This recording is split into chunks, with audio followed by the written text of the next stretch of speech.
Bon matin, j'ai encore ma petite voix rauque. La grippe est finie, mais on a eu beaucoup de fumée de feu de forêt, puis j'ai encore la gorge irritée. Fait que, parlant de feu de forêt,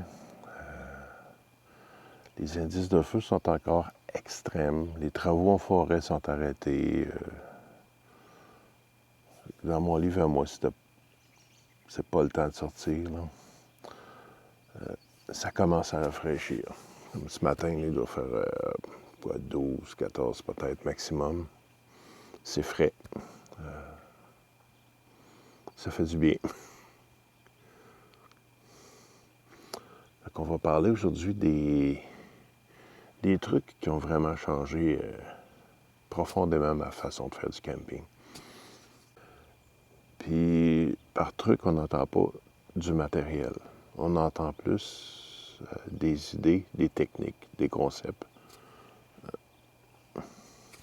des principes.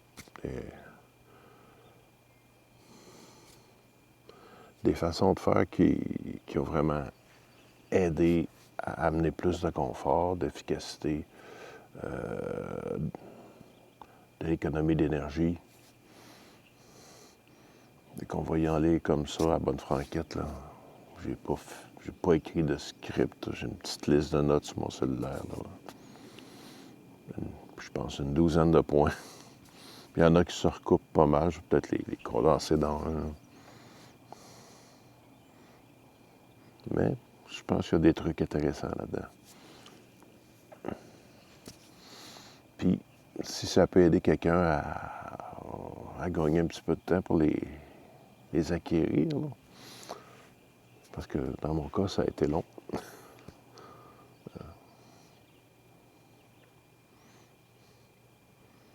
C'est l'accumulation sur 50 quelques années de camping.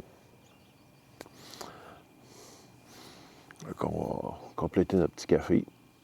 Je vais prendre le temps de relire mes petits points pour rien oublier. Puis, je reviens avec ça dans quelques secondes.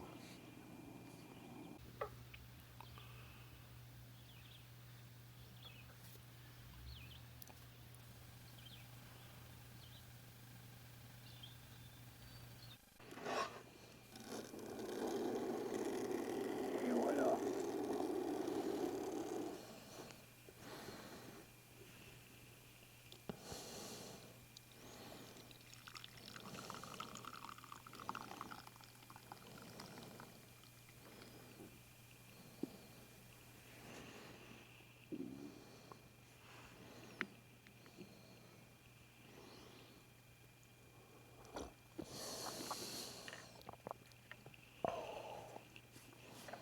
Ça, c'est bon. Il faut que j'avoue, là, autant on a eu chaud un matin. Là. Il y a une bonne petite fraîche.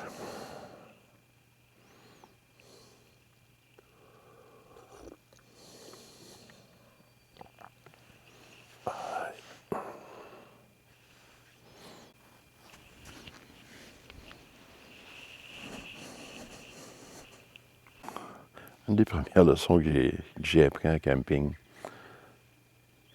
c'est que tu as le droit de prendre ton temps. Le camping, on fait ça pour relaxer puis décompresser. Puis souvent, on voit le monde essayer de se dépêcher à monter toutes les affaires. Des fois, t'en vois qui ont de la misère, là, puis ils pognent les nerfs parce que ça va pas assez vite. Mais non, faut prendre le temps. C'est pas une course. On court toute la semaine, au travail, puis tout ça. Ben, à quoi va en nature, c'est peut-être le temps d'arrêter de courir. Là.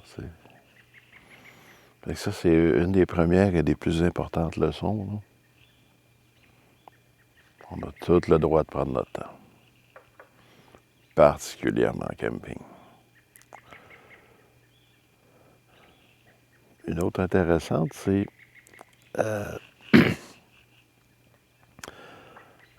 le, quand on fait nos sorties, c'est que la nature ne nous doit pas une aventure.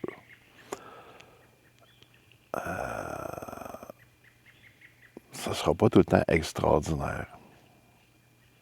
Puis c'est correct. C'est ça. C'est pas parce qu'on va loin dans le bois tout ça qu'on est nécessairement obligé de voir des orignaux, des loups, des ours. Non. La nature, elle ne doit pas une aventure. Elle ne doit pas le paysage parfait. Elle ne doit rien. Et là, tu y vas, puis c'est ça. Fait que, même je pense que des fois, c'est mieux qu'il n'y en ait pas.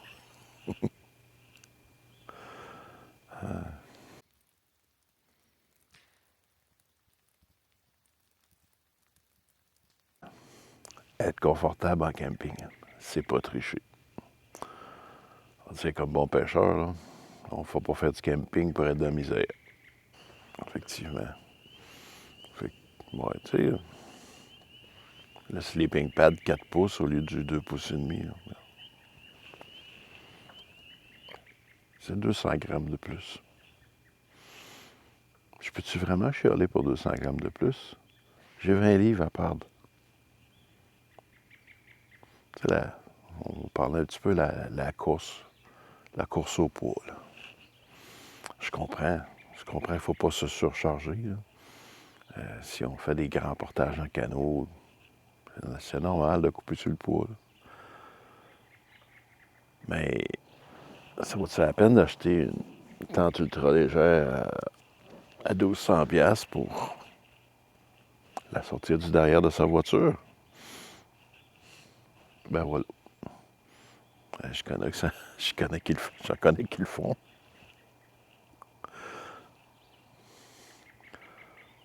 Je sais pas. Personnellement, je priorise plus le pratique et la durabilité quand j'achète mes items que le poids en tant que tel. Oui, bon,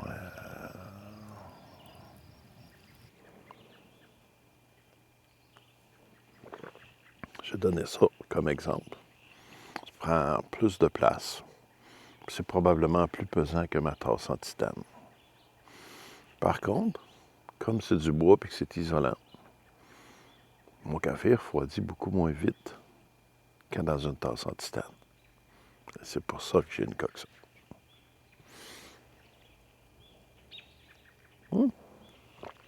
Puis même si le café est très chaud, je ne me brûle pas les lèvres dessus.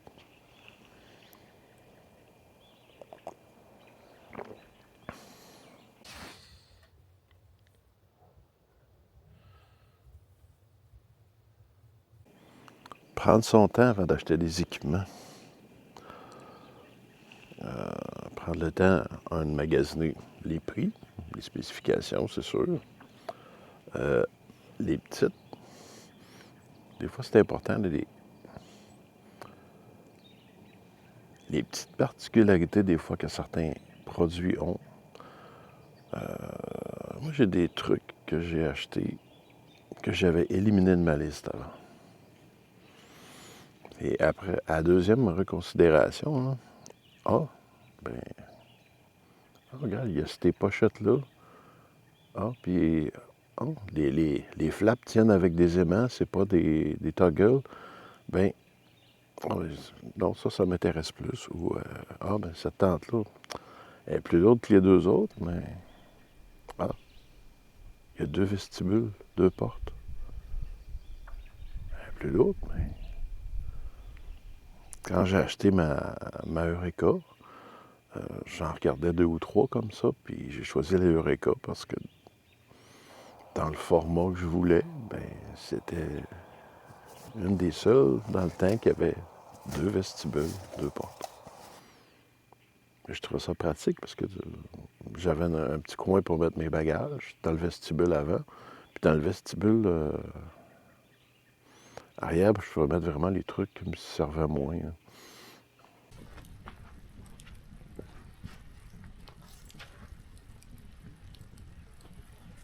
Hein. Votre camp, vous le montez pour vous dedans. Attendez-vous pas qu'il y ait tout le temps l'air d'une shot sur Instagram. Les shots sur Instagram, là, ils ont passé 3 quarts d'heure à tout placer. Puis ils ont pris une shot. Puis c'est ça. C'est ce que vous voyez. Généralement, c'est pas des camps qui ont du vécu. Parce que des camps qui ont du vécu, là, ça ressemble à ce que j'ai sur le banc à côté de moi. Là. Bon, l'emballage de la petite table, mon kit à café, le café, puis bon, ça apparaît partout, ça, puis on les met pas toutes tout le temps en beau petit randonnion pour que ça fasse cute. C'est ça. C'est le fun que ce soit bien rangé et tout, là, mais faut pas virer fou.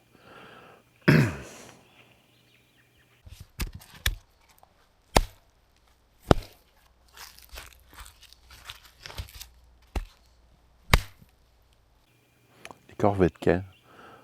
Les corvées de camp, ça fait partie de l'expérience. Non. Les corvées de camp, c'est l'expérience. C'est ça la patate.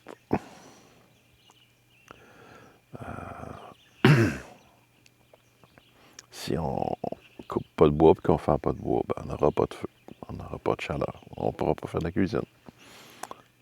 C'est ça. Si on ne monte pas la tente, ben, on n'a pas d'abri, on n'a pas... Perso, c'est le petit côté zen. C'est un petit côté zen du camping. Quand on monte le camp, on change de monde, un peu. Là.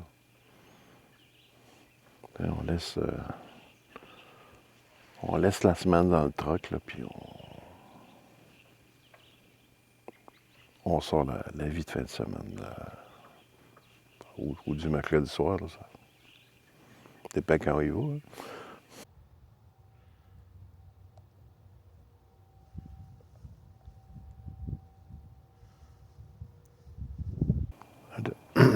Une chose qui a vraiment transformé mon camping, c'est de maîtriser un peu plus les systèmes de couchage. Ça ne prend pas nécessairement un sac de couchage pour chaque tranche de 5 degrés. Là. Mon moins 35, je m'en sers entre moins 15 à, mettons, moins 40. Bon, s'il fait moins 40, je vais garder plus de vêtements à l'intérieur. S'il fait moins 15, je vais coucher avec mes petits sous-vêtements en laine mérino, tout simplement. Puis si j'ai chaud, ben, j'ajuste avec les fermetures éclair. Par contre, s'il fait plus chaud que moins 15, à un moment donné, c'est dur de régulariser.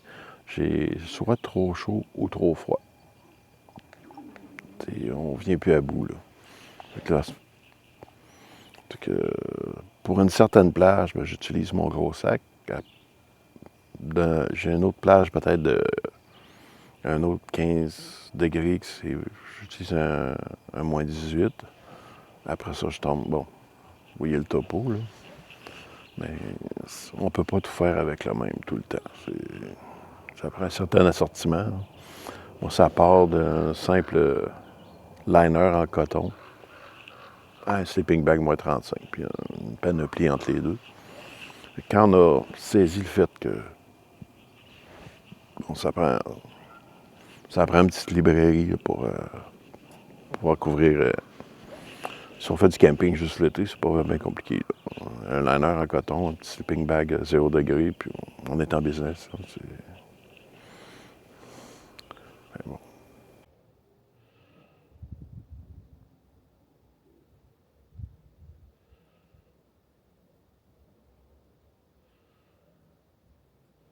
Bon, fait une autre affaire que j'ai appris, payer le gros prix, c'est pas nécessairement une assurance de satisfaction. Il y a de plus en plus de compagnies qui vendent bien plus leur logo que du matériel. Ça, c'est vraiment triste, c'est vraiment plate de payer le gros prix, puis finalement, ça passe avec la construction, bien ordinaire, puis les couleurs sont flash, puis le logo il est beau, mais fonctionnellement, c'est so-so. Là. Je me suis aperçu que souvent, on peut avoir un item qui est parfaitement comparable, à la moitié du prix, d'une marque un petit peu moins connue. Puis, ça fait la job aussi bien.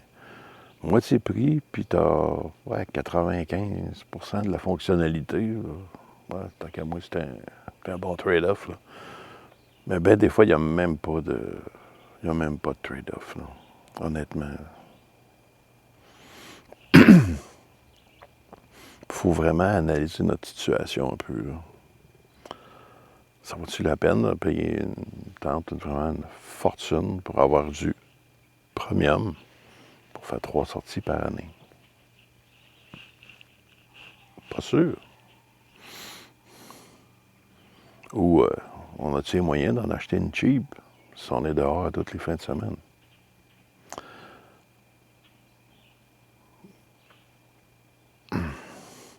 Parce qu'il y a une zone dans les échelles de prix là, où il y a du très bon matériel à des prix raisonnables. Si on va en bas de cette zone-là, souvent on tombe dans vraiment cheap. Là.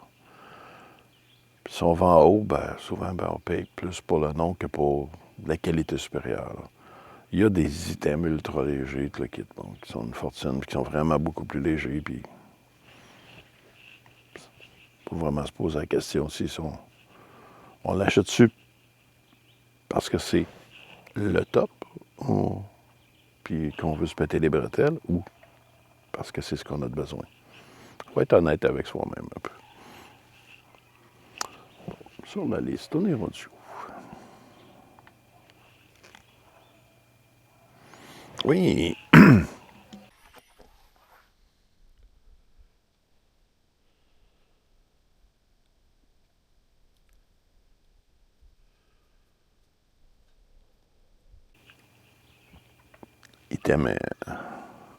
Item relativement important. De l'organisation. S'organiser un peu, là, ça sauve beaucoup d'énergie. Je vais te donner un exemple. Dans la Jeep, j'ai une tablette dans le haut du hayon, en arrière, j'ai une tablette. Puis là-dessus, il y a 7 sacs qui sont tous de couleurs différentes. Puis dans chaque couleur, ben, c'est un item. Le sac rouge, ici, il vient de cette tablette-là, justement. Bon, dans ça, il y a un brûleur auto, 4 bouteilles de butane qui vont dessus, une petite table accessoire que Fiston m'a donnée, qui permet de mettre, mettons, quand on s'en sert dans notre tente, de mettre les items chauds sur une plaque d'aluminium, plutôt que de ne pas savoir quoi faire avec. C'est vraiment pratique. Je la mettrai ici dans l'écran. Bon, tout ça, c'est là-dedans. Il y a un petit pare-vent aussi avec ça. Quand je pense sac rouge, je sais que j'ai mon petit kit de brûleur surtout. J'ai tout ce qu'il faut pour m'en servir. Je me casse pas la tête. Un petit peu plus loin, il y en a un bleu. Bon, ben ça, c'est mon filtre à eau. J'ai là-dedans aussi des petits comprimés pour purifier l'eau. J'ai ma petite douche USB. Tout ce qui a rapport à l'eau, grosso modo, pour le camp, est dans le sac bleu. Puis là, j'ai un sac vert qui est un liquide de réparation, les pierres à affûter pour les haches, c'est bon. Fait que c'est classé comme ça. Fait que je me cherche pas, c'est facile. J'utilise aussi des sacs en canevas. Bon, parce que je trouve ça beau, là. Puis des caisses de bois. Bon, les caisses de bois, c'est un choix purement esthétique, là. J'utilisais des caisses en plastique, des genre caisses de lait avant. Là. Mais les petites caisses de bois, ben, je trouve ça plus esthétique, ça fait plus beau dans le camp. Là. Puis ça, on a le droit de le faire. Hein. Si on veut quelque chose de beau et qui nous plaît, c'est légal. Dans ces caisses de bois-là, généralement, je mets deux des sacs en canevas. Fait que il y a des sacs qui contiennent mes ustensiles, tout ce qui est ma vaisselle, tout ce qui est en bois, là, mes affaires. Dans l'autre, c'est plus les trucs pour faire la cuisine, les chaudrons, le bouilloire. Bon. Fait que je sors ces deux sacs-là, puis je me ramasse avec la crête vide, que je peux virer de bord pour mettre les sacs dessus, pour pas qu'ils soient à terre. Ça me fait une petite table.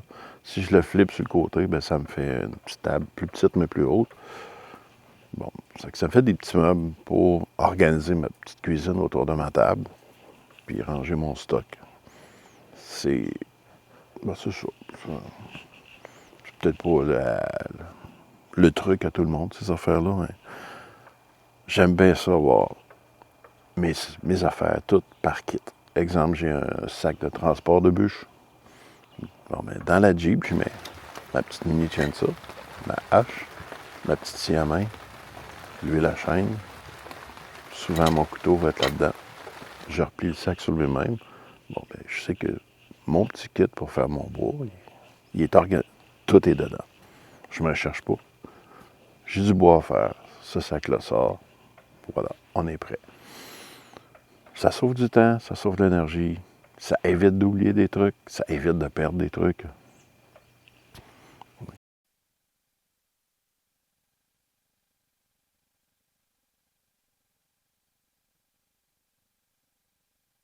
Fait que j'irai pas faire un voyage d'une semaine avec une tente que j'ai jamais essayée. Faudrait que je l'ai essayé une couple de fois. Un, pour qu'elle soit culottée. qu'elle ait pogné l'humidité une couple de fois, puis qu'elle ait séché pour que les fibres se rétrécissent, puis que les coutures soient bien scellées. Avec les tentes de nylon, c'est plus ou moins important, mais avec les tentes, mettons, de canevas, c'est primordial. Puis aussi être capable de la monter assez rapidement si jamais, pendant le voyage, je frappe de la pluie, pas me faire mouiller trop longtemps. Fait que savoir comment le réchaud marche, comment vraiment maîtriser nos items avant de s'en servir.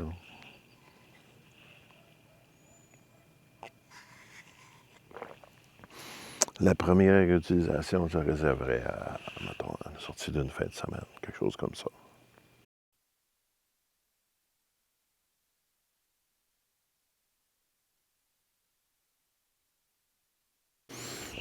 Bon. On va en faire une un petit peu plus camping d'hiver.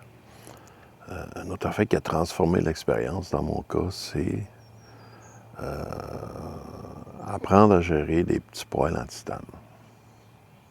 Au début, c'était pas un poêle en titane, c'était un poêle en acier que j'avais fabriqué. Bon, ben, je remplissais ça de bois, j'allumais ça, puis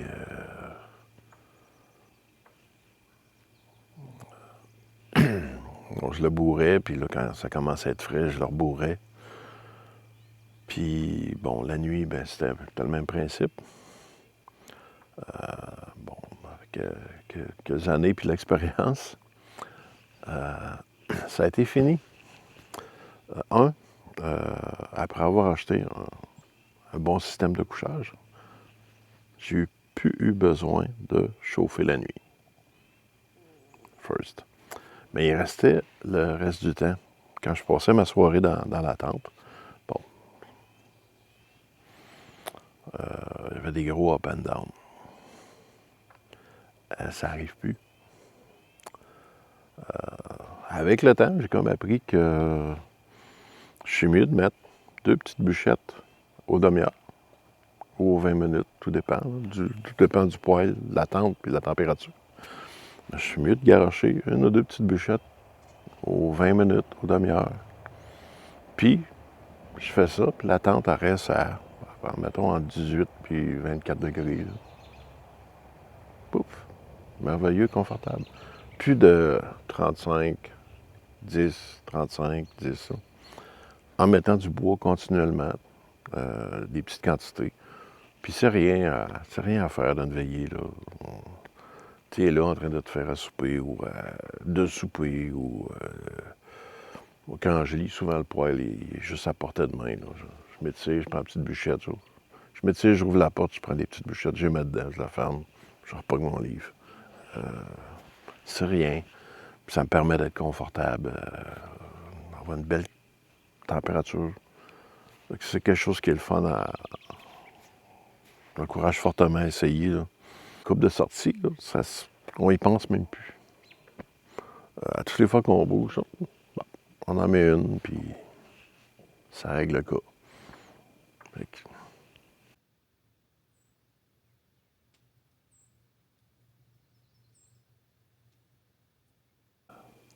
Là, je ne veux pas dire que... Je ne parlerai pas de l'item lui-même. Je vais parler d'un ensemble d'items.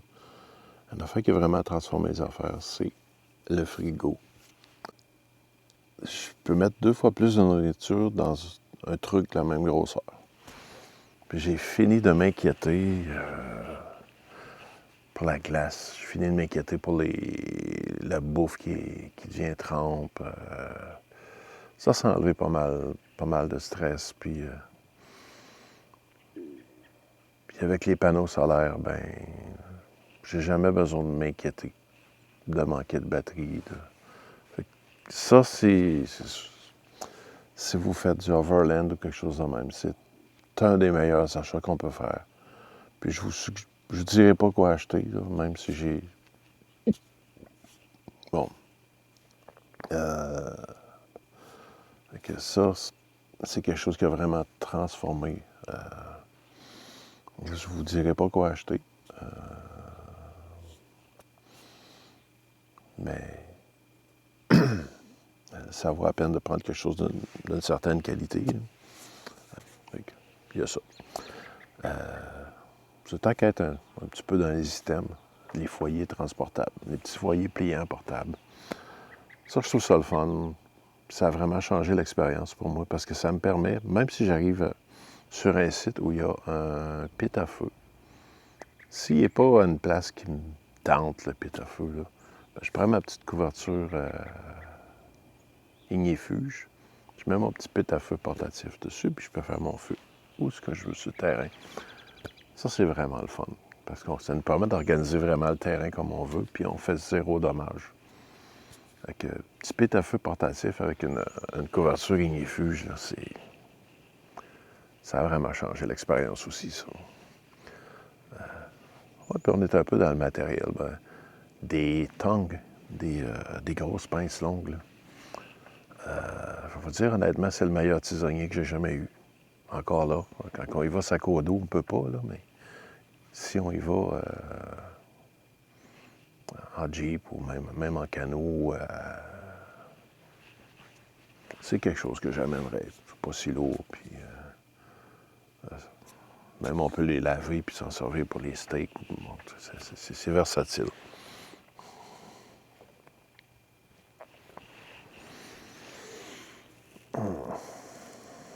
Là, je réfléchis, ouais, si j'ai d'autres idées.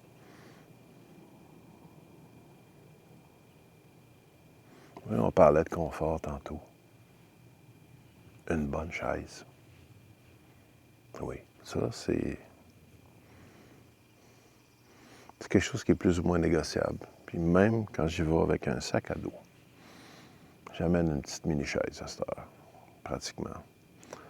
Il y a l'hiver de temps en temps que, bon, je sais que je vais couper du bois, j'ai une scie, j'ai tout, là. Je vais me faire un petit banc bushcraft, là, mais vraiment une bonne chaise, c'est mieux.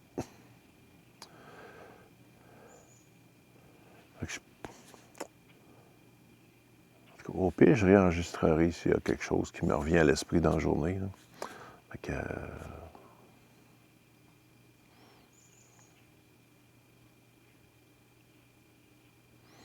que, là, mon petit. Ça va être la fin pour mon petit melting pot d'idées